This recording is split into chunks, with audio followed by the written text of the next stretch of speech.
2 నిమిషాలు ముగిస్తా. ఇప్పటికే 2 గంటలు లేట్ అయింది కాబట్టి ఈ యొక్క తరఫున ఒక్కసారి కరతాళ దండానికి స్వాగతించాలని చెప్పి అందరినీ కోరుకుంటున్నాను. అదేవిధంగా వేదిక ఉన్నటువంటి సమయం లేదు కాబట్టి అందరి పేర్లు సంబోధించకపోతూ క్షమించాలి. మన యొక్క మెదక్ పార్లమెంటు పెద్దలు, గౌరవనీయులు, మత్స్యశాఖ మంత్రులు, కేంద్ర మంత్రివర్యులు, అదేవిధంగా మన దుబ్బాక టైగర్ రఘునందన్ గారు, दुनिया की जहां से हम खाद आयात करते थे, आपको पता होना चाहिए, हम चाइना से खाद आयात करते थे, हम इंपोर्टर थे, हम वहां से मंगाते थे। उन्होंने प्रोडक्शन ही बंद कर दिया। वो मैन्युफैक्चरर था, वो आज इंपोर्टर बन गया, वो मंगा रहा। कितना बड़ा परिवर्तन हो गया पता नहीं। ऐसी दुनिया में भारी उथल पाथल हो गई, कोरोना की वजह से हो गई, और फिर एक युद्ध भी छेड़ गया, रशिया और यूक्रेन, इनका भी आप सब साक्षी हैं। इसके कारण भी कई ऐसी चीजें दुनिया में नई नई हो गई, और ऐसे में अर्थतंत्र दुनिया का जो डामाडोल हो रहा था, उसी में भारत के लिए एक ऐसे न्यूज आए कि भारत 6ठी प्रदान पे था विश्व की इकोनॉमी में, वो आगे चलकर 5वीं प्रदान पे पहुंचा, 5वीं पायदान पे आया। आज विश्व की 5वीं आर्थिक सबसे बड़ी ताकत भारत है। वो 6 नंबर से 5 नंबर पर गया। मैं इस बात का अभी क्यों जिक्र कर रहा हूं? 6 नंबर से 5 पे गया, उनका ही जिक्र कर रहा हूं।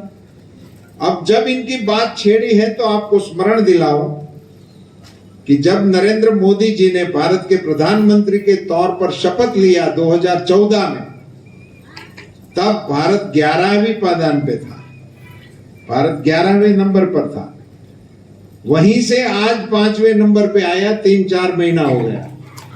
तो 11वें नंबर से एक दिन में तो नहीं आ गया होगा, वो 10 नंबर पे आया होगा, 9 नंबर पे आया होगा, 8 नंबर पे आया होगा, ऐसे करके 6 नंबर पे आया, और 6 से 5 नंबर पे आया तो पूरे विश्व में इसका बहुत बड़ा कॉग्निजेंस हुआ, बड़ा सबको अच्छा लगा। मगर इसके पीछे का सबसे बड़ा रहस्य क्या था? वो ये था, आप में से किसी को और कोई मुझे बताएगा तो मुझे बड़ा अच्छा लगेगा। हम 5 नंबर पे आए, और हम जब 6 नंबर पे थे, तब 5 नंबर पे कौन था? मिट्टी का एक ट्रैक्टर लगाना हो, वो उसके बच में नहीं था। एक अपने चपरासी को पगार देने के पैसे पंचायत में नहीं होते। एक छोटे से मकान का रिपेयरिंग कराना होता तो उनका पैसा इनके पास नहीं होता था। आज सरपंच गांव का पक्का रास्ता बनाना है तो वो तय करता है किस रास्ता मैं बनाऊंगा, ये गली बनानी है, वो गली बनानी है। गांव में पानी का साधन करना है, सरपंच खुद कर सकता है। और इसको इतनी ताकत दिया है कि प्रधानमंत्री को अंजाम दे सकता है। वो ताकत सरपंच को देने का काम लोकतंत्र में आजादी के इतने सालों के बाद करने में हमारे प्रधानमंत्री श्री कामयाब रहे। टेक्नोलॉजी का जब मसला आता था तो शायद हम विदेश की ओर ही हमारी नजर होती थी कि वहीं से मंगाएंगे। अच्छी सी बंदूकें हमको देनी होती थी, पुलिस वालों को या सेना वालों को। विश्व की तुलना में मैं भारत की बात रख रहा था, तो इस कोरोना काल के संकट में हमारे सामने तो दवाई का जिक्र रहा, इसका पूरी दुनिया में भी बहुत हमारा रुतबा रहा वैक्सीन का। हम तो बचे, मगर दुनिया के छोटे छोटे देशों ने हमारे प्रधानमंत्री जी से बहुत गुहार लगाया कि मोदी जी हमें भी वैक्सीन चाहिए, हमारे देशवासियों को भी बचाना है, हमें कोई मदद नहीं कर रहा है। तो प्रधानमंत्री जी ने उन देश के लिए भी वैक्सीन भेजने का निर्णय लिया, और आज कोई भी बड़ा देश, दुनिया की महासत्ता, कोई भी गौरव से बोल नहीं सकता, अकेले मोदी जी बोल सकते हैं कि हमने दुनिया को वैक्सीन मुफ्त में देने का भी काम किया। उस समय पैसे भी बन सकते थे, उस समय पैसे बन सकते थे, मगर उसने पैसे नहीं बनाए, मानवता के लिए और वसुधैव कुटुंबकम का जो नारा हिंदुस्तान की संस्कृति का था, उसको चरितार्थ करने का काम भी प्रधानमंत्री जी ने इस संकट की घड़ी में किया।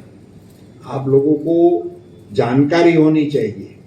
कभी कभी क्या होता है कि हम अपने बच्चों की अच्छी चीजें होती है ना, उसको इतनी शाबाशी नहीं देते हैं, मगर जब कोई राज्य में इसका सम्मान हो जाता है तब फिर हम बोलते हैं कि हाँ भाई वो तो हमारा भतीजा है, वो जो पहले नंबर पे आया है। पहले हम इसको डांटते ही रहते हैं।